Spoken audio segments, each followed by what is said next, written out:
Welcome back to Math Dogs. If you're new to the channel, please comment, like, and subscribe. If you have any questions, please comment down below. Problem number 2 says 6 is what percent of 20?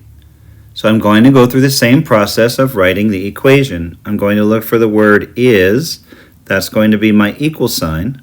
On the left side of the equal sign is the number 6. So I will have 6 equals.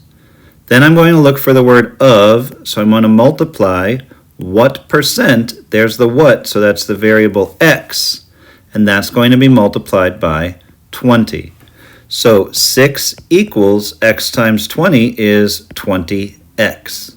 Now I'm just going to solve for x. Divide both sides by 20.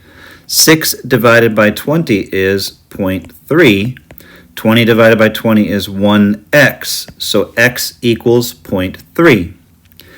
Since that's in the decimal form and the question asks for the percent, I'm going to have to multiply that by 100, or I could take the decimal and move it 2 places to the right and find out that my answer is 30%.